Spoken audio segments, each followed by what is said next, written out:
Alors, je reviens parmi vous à propos de l'affaire Jubilard, quelques instants, à propos de quelque chose qui me chiffonne toujours autant, l'histoire des chiens.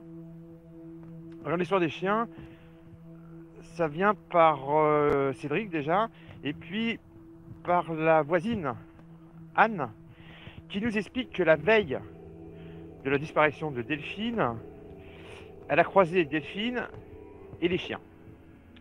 Les chiens ont failli traverser la route, et Anne, on va l'appeler comme ça, s'est retrouvée à piler devant le chien.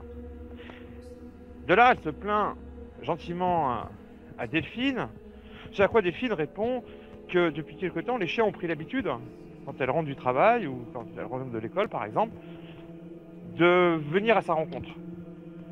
C'est-à-dire que les chiens sont dehors. Et je vais essayer de vous ramener à Cédric à 21h30 avec ses chiens. Il rentre chez lui. À 23h, des voisines entendent une dispute et des chiens aboyer. À 1h du matin, Michel, dans sa promenade, entend les chiens japper. Maintenant, je pense à Anne qui me dit « Les chiens, quand ils sont dehors, attendent sagement leur maîtresse. »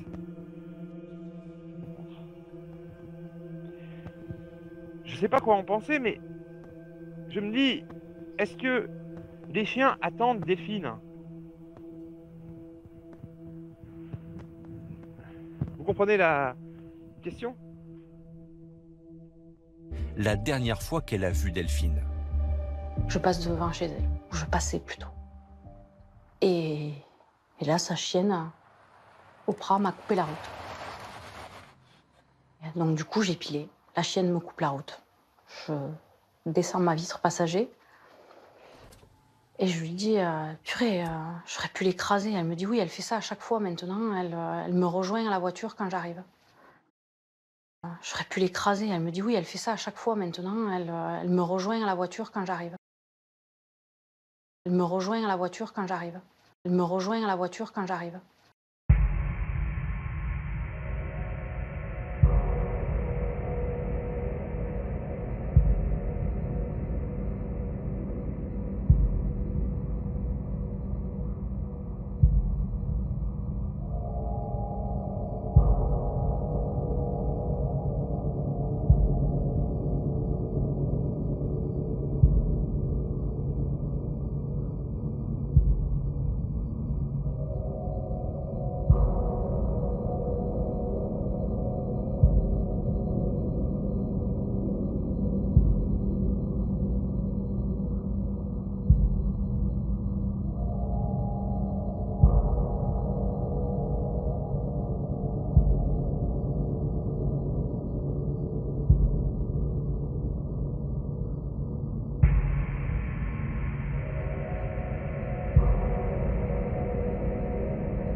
Donc, si je m'arrête quelques instants sur ce schéma, Cédric, à 21h30, promène ses chiens. À 1h du matin, le voisin Michel entend les chiens dehors. On peut penser que Cédric n'a pas rentré les chiens à l'intérieur de la maison ou le garage. Il en est de même pour Delphine. Le couple, peut-être, ne rentre pas les chiens ou n'ont pas eu le temps de rentrer les chiens au garage ou à la maison. Si je suis le schéma, Cédric promène les chiens jusqu'à 21h30, puis rentre chez lui. Michel, le voisin, à 1h du matin, dans sa promenade, entend les chiens dehors. Il semble que ni Cédric, ni Delphine ont rentré les chiens à l'intérieur. La voiture de Delphine, elle est stationnée comment? La voiture de Delphine est stationnée dans le sens de la montée. Donc, capot vers le haut. Capot vers le haut, tout à fait. Et ça, c'est une image très claire que tu gardes en tête? Ah oui, oui, Delphine, ce jour-là, elle est garée, capot vers le haut. Ce témoignage. Donc si j'ai bien compris, Anne, la voisine, il semble d'ailleurs que Anne connaît le couple Jubilard bien avant, si c'est la même personne, Elle était bien voisine avec les Jubilards avant qu'ils arrivent à Cagnac. Cette personne donc arrive à Cagnac en juillet 2020, voisine des Jubilards. Et c'est encore la même voisine qui nous parle des chiens. Mais revenons sur ce témoignage et détails de cette voiture avec le capot vers le haut. Alors, je voudrais m'arrêter sur un passage de la garde à vue de Cédric Jubilard. Évidemment, la police a demandé cette histoire de capot vers le haut. Cédric a alors répondu que si la voiture est garée dans ce sens, c'est que Delphine revenait peut-être de la crèche. Alors, je me suis posé la question si le 16 décembre, la crèche était ouverte. C'est déjà les vacances. On ignore, je trouve un peu cette information que Delphine, la journée du 16, ne travaillait pas. Il semble qu'elle soit restée à la maison, peut-être répondant à Cathy, la femme de l'amant. Mais revenons à ce capot vers le haut. Alors, je vais à Cagnac et je regarde s'il y a des crèches. Il semble qu'il y en a 2, voire 3, pas sûr pour la 3e. Micro-crèche. Les Ninous Cagnac, ici. Le pavillon du couple Jubilard, ici. Le véhicule, dans ce sens, pour récupérer la petite, faire le tour, et à nouveau se garer dans le sens du capot vers le haut. C'est peut-être le parcours qu'elle fait pour aller chercher sa petite de 19 mois à la crèche. Il en est de même pour la seconde crèche, les Mimi Panda, ici.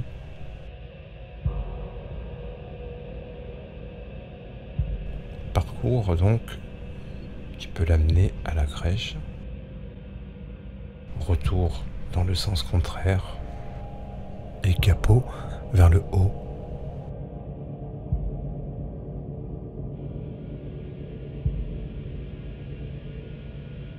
Ce témoignage de capot vers le haut, encore une fois, revient à la voisine, la plus proche. Mais Delphine n'a pas travaillé la veille.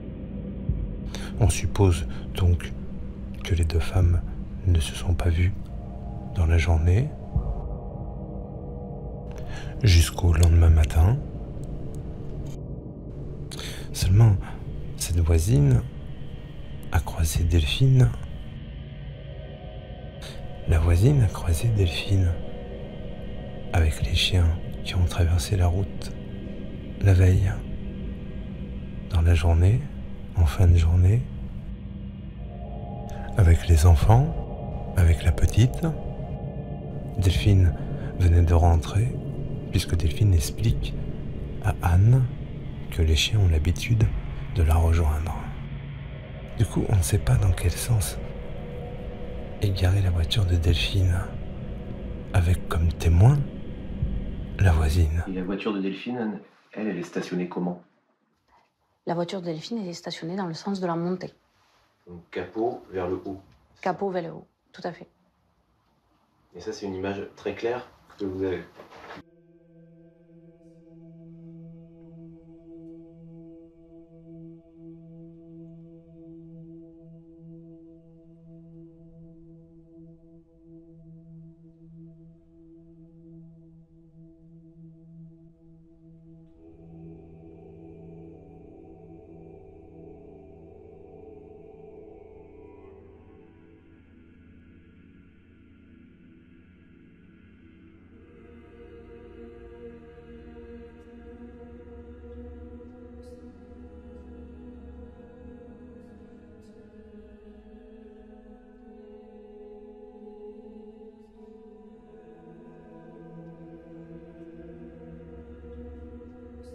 On se pose toujours la question à propos des corps de proximité. Il y a plusieurs exemples.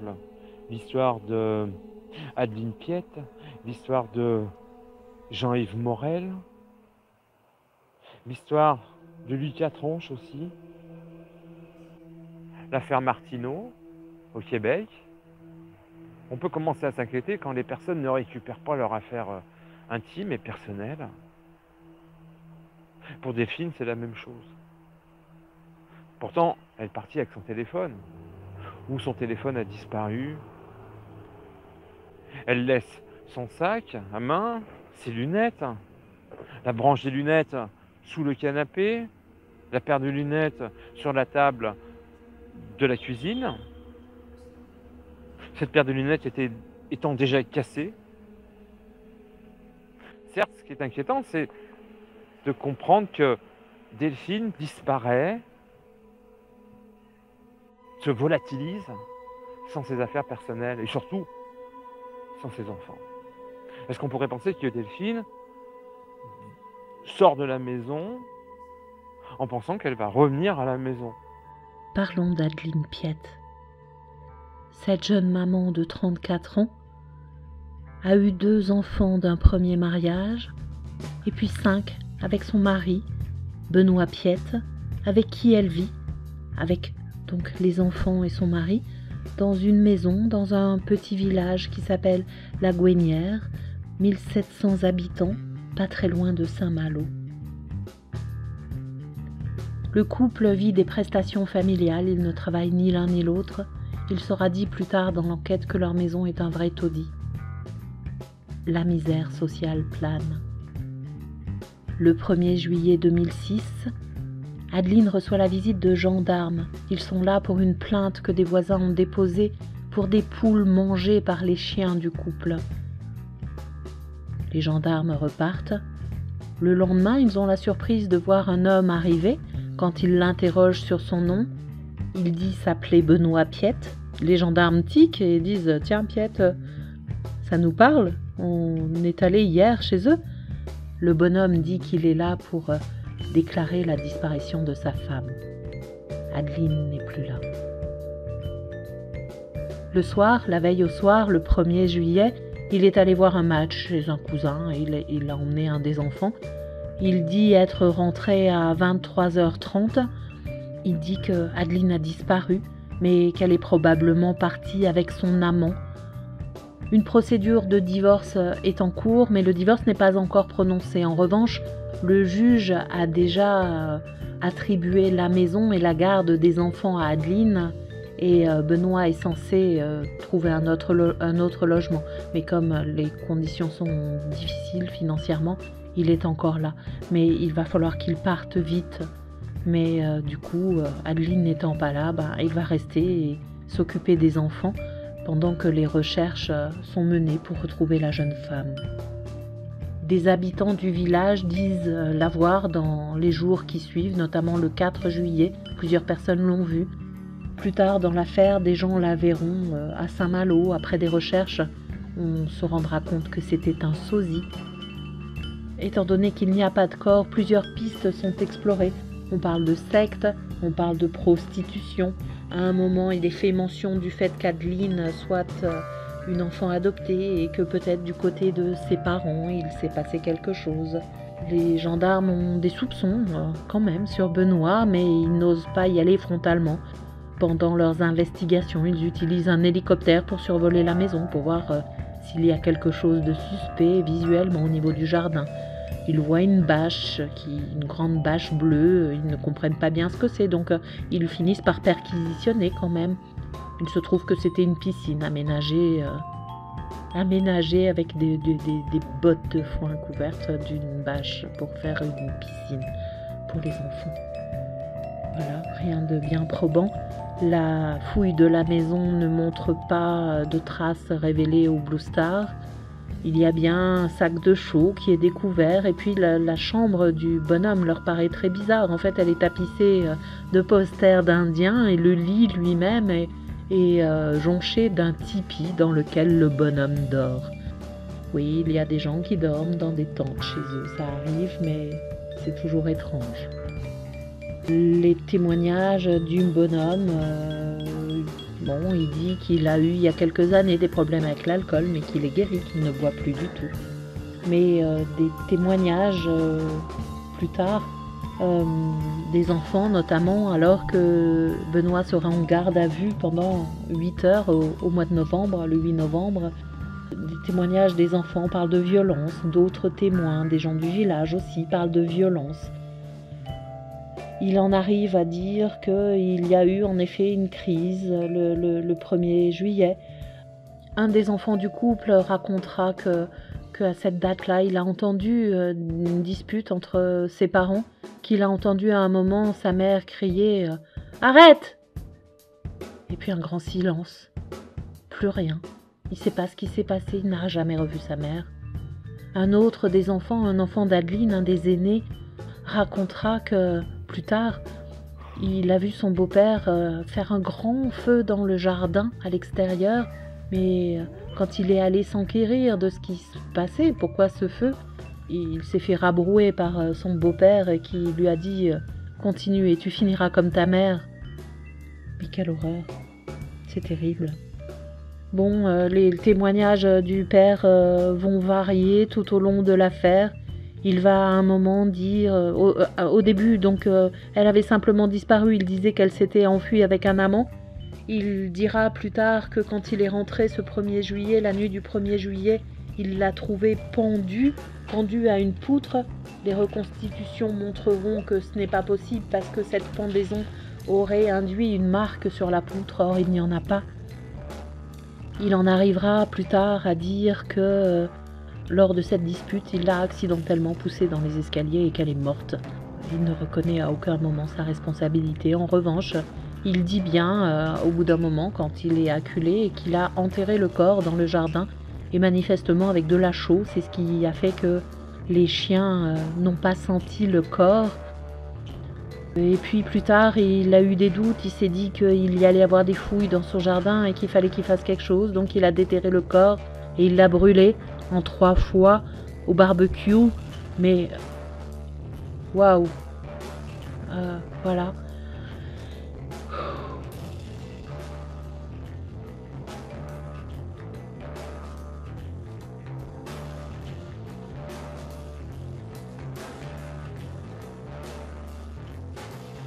Le procès a lieu en 2011.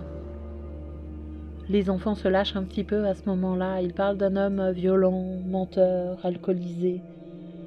Le réquisitoire demande 30 ans d'emprisonnement pour cet homme. Il sera finalement condamné à 20 ans.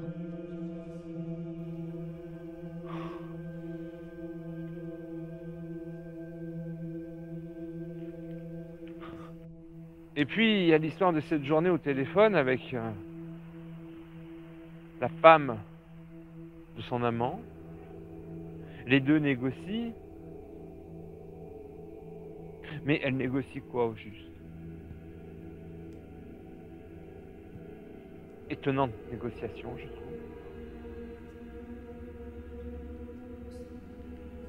Et du coup, on pourrait imaginer que Delphine décide de sortir de la maison quelques instants, à proximité, pour y revenir très vite, et sans savoir pourquoi, elle n'a pas le temps de revenir chez elle.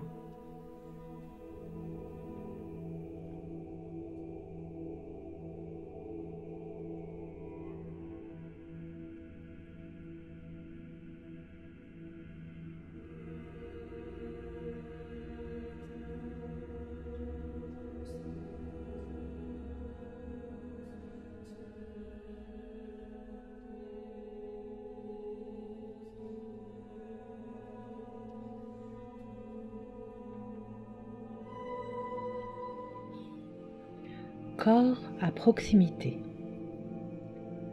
Dans la plupart des cas d'homicide, le corps est laissé sur place, en l'état, et se retrouve découvert rapidement. Parfois, les meurtriers rivalisent d'ingéniosité pour évacuer le corps afin de différer leur découverte et d'assurer leur tranquillité. Une disparition sans cadavre n'est que difficilement considérée comme un meurtre. Souvent, les proches ont des convictions, ils connaissent en principe l'état d'esprit, les dispositions des leurs. Mais ils ont du mal à se faire entendre de la police. Parfois, ils sont mis en cause. On nous rappelle régulièrement que les chances sont élevées de retrouver le coupable dans l'environnement immédiat.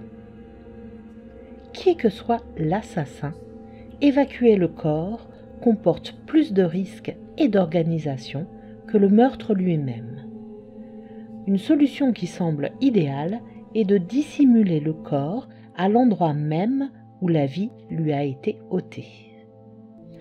Enseveli sous des branchages, emmuré, enterré dans le jardin, jeté au fond d'un puits, coulé dans une chape, les meurtriers mettent en œuvre des idées toutes plus machiavéliques les unes que les autres. Revenons ensemble sur quelques cas où les corps ont été dissimulés à proximité. Aurélie Vaquier, disparue le 28 janvier 2021 à Bédarieux dans l'Hérault. En avril de la même année, une fouille du local commercial en rez-de-chaussée du logement qu'elle occupait avec son compagnon a attiré l'attention des enquêteurs sur une estrade suspecte.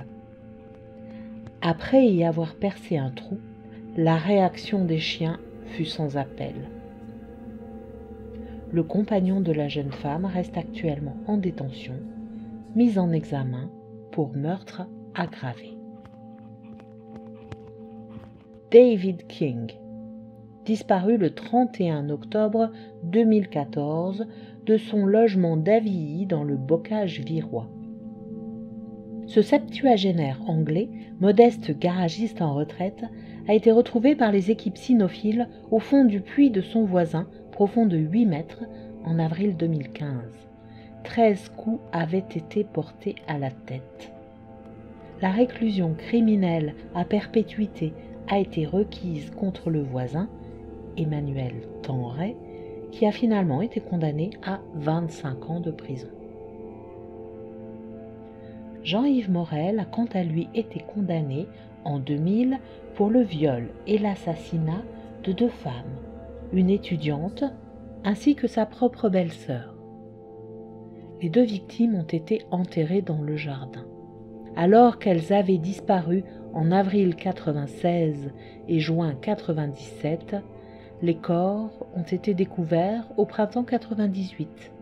Présenté comme étant au-dessus de tout soupçon, Morel a enterré les corps à plus d'1,50 m de profondeur dans son jardin, sous son bateau, en les dissimulant sous 90 cm de béton.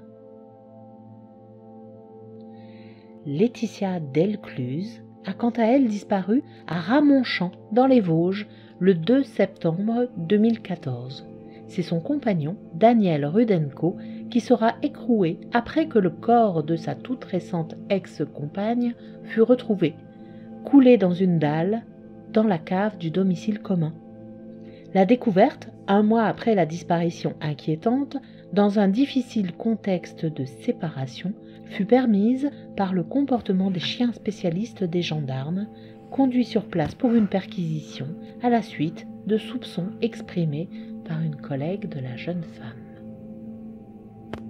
Tout récemment, à Nice, une enquête en cours suite à la disparition inquiétante d'un homme en février dernier a mené les forces de l'ordre à interroger le gérant d'un café proche de la promenade des Anglais.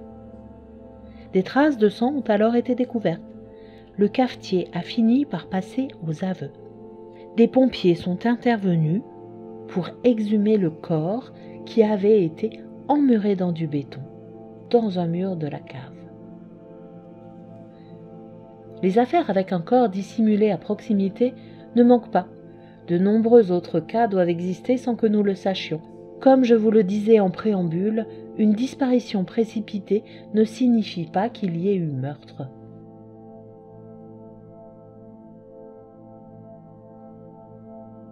Je vais encore évoquer un autre cas de disparition qui a mis en émoi tout le territoire pendant 6 années. Celle de Lucas Tronche. Ce jeune garçon de 16 ans a disparu le 18 mars 2015 à Bagnols-sur-Cèze, dans le Gard, vers 17 h, alors qu'il devait rejoindre son frère, parti prendre le bus pour aller à la piscine. Lucas s'est volatilisé dans les minutes qui ont suivi. Il eut bien des témoignages de voisins pensant l'avoir aperçu dans les environs comme en balade dans les vignes, mais aucune piste sérieuse n'a abouti.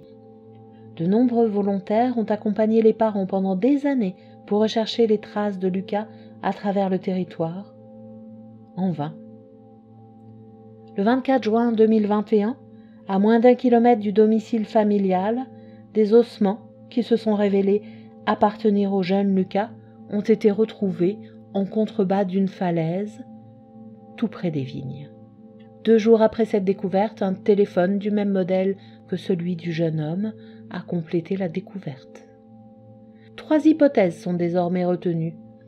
La plus probable, celle d'une chute de la falaise, chute fatale et accidentelle. Les pistes du suicide ou d'une altercation ayant mené à la même chute ne sont pas totalement écartées. Nous avons beau retourner ces histoires dans tous les sens, nous en revenons toujours là. Les différentes causes de disparition sont un départ volontaire précipité, une sorte de fuite, un accident, un geste volontaire, suicide, un enlèvement ou un meurtre. Les circonstances permettent parfois d'éliminer certaines pistes. Quand les mystères sont très malins, ils se cachent dans la lumière.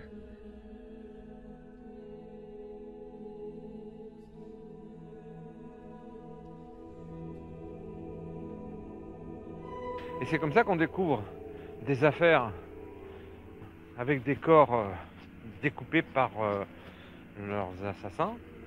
Et c'est pour ça parfois qu'il y a des obligations pour les assassins de découper les corps de leurs victimes pour les sortir pièce par pièce, puisque leur environnement ne leur permet pas de sortir un corps.